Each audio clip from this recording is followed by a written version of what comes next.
Hey guys, Jordan from Mindful Marketing here. I just wanted to share another case study with you, and hopefully this one will help you out. This is an e-commerce case study. So if any of you are into e-commerce or thinking about getting into e-commerce, take a look at this case study.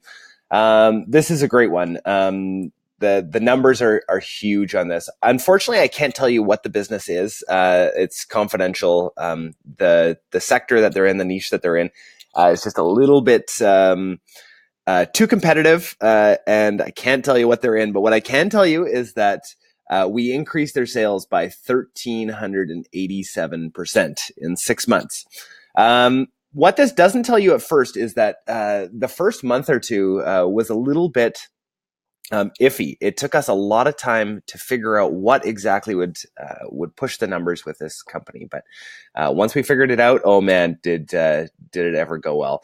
So let's take you through the case study here. So as you can see, for the sake of privacy, we'll refer to this business as store number one due to the nature of the products they sell and just the fact that he obviously doesn't want people coming into this industry knowing how profitable it is. So they were looking for a competent team to take over the advertising that they were already doing themselves. So I'm sure a lot of you have come to this point where, you know, you're trying out marketing, you're trying out your own advertising, and you've kind of come to the end of your knowledge base, right? And so you might be looking for a little bit more knowledge, and that's where we're here to help. But he came to us and he said, you know, can you take over this campaign? Do you think that you can do better? And we really thought that we could. So, the success that he had before was okay. And the one big problem is due to the types of products that he is selling, he's not actually able to remarket to people on Google. So if you don't know what remarketing is, look it up. But he wasn't able to market to the people who had come to his site. We weren't actually able to track those people and then show them ads like we like to, you know, on YouTube or across Google's entire network. Luckily, Facebook doesn't have the same limitations with this niche. So we were able to do that with a little bit of success as well. So the goal for Store One here is simple. Obviously, to increase the return on ad spend and increase sales. When we started on this account, the return on ad spend was 1. So essentially for every dollar that you're putting in, you're getting $1 back. Is that something that we want? No, absolutely not. That's not going to make anybody any kind of money. Our baseline return on ad spend, the minimum that we like to see is 2. All right. So every dollar that you put in, you get $2 out and you're building up a customer base, right? But we like to see way better results than that. At least 4 to 5 is what we like to see at Mindful Marketing. So we knew that this account would be successful because it's a product that everybody likes, everybody wants. We just knew that we had to get the proper strategy in place. We had to get the data and then we had to go from there. So when we implemented this, before we could do anything else, we had to fix some issues with conversion tracking. So he had actually not set up his conversion tracking right. So we didn't actually know which keywords were pushing all of the conversions, or even was it his Google Shopping campaign? We just didn't know because the tracking wasn't set up properly. So, you know, as a little tip, make sure that your tracking is set up right. If it's not set up right, you're just throwing money away, right? You don't know what to put more money into. You don't know what's converting. So that's a really, really good tip. Make sure before you do anything in marketing, make sure that your tracking is set up correctly. The client had added many keywords hoping that these would show ads to the buyers. But the sheer amount of keywords meant that the ads were being shown to many people who would never buy, right? So this is great. Niche down, right? You don't have to have a massive keyword list. It's not something that you have to do. We need to know which keywords are actually pushing the sales, right? So after a certain test period, all of the underperforming keywords that we had were completely removed, right? We eliminated the wasted ad spend, and then we would simply drive more traffic to the keywords that were producing the desired results, and the desired results are obviously sales, right? A similar strategy was implemented with the ad copywriting. Multiple variations of each ad were produced for each ad grouping.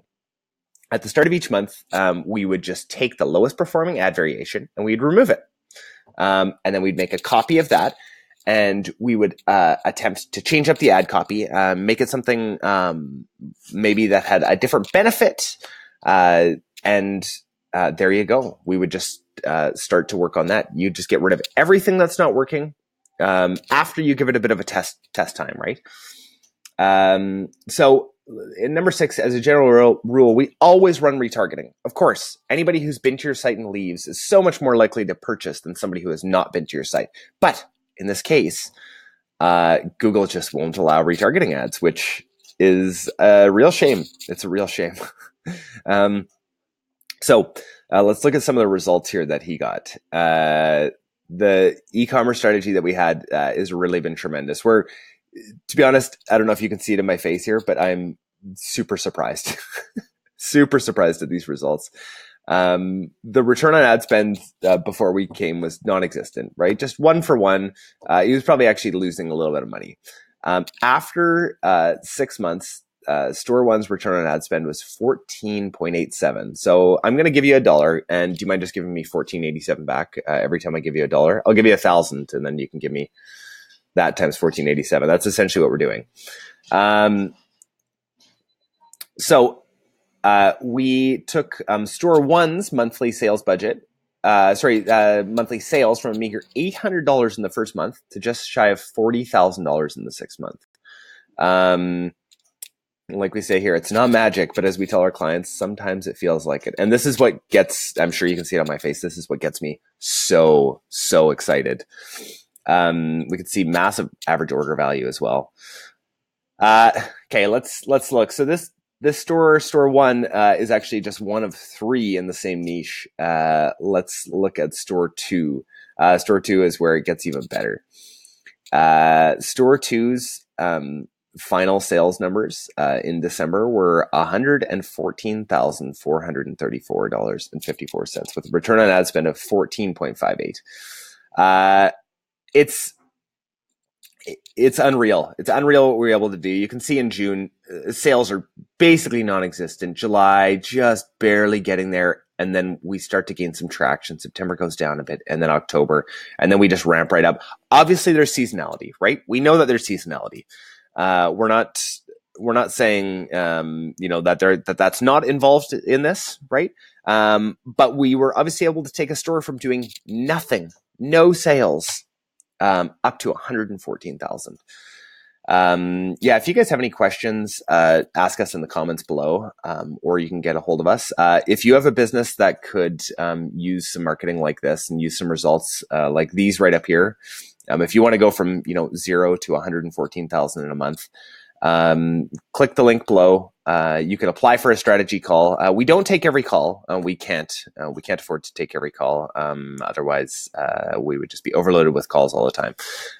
But if you would like to have a call, and you apply and we accept you, we'll give you a free 15-minute strategy call and see what we can do with your business and with your store. So again, my name is Jordan from Mindful Marketing. Thanks so much, everybody, for watching to the end of the video. And I hope that you guys see great success in your business this year. Thanks.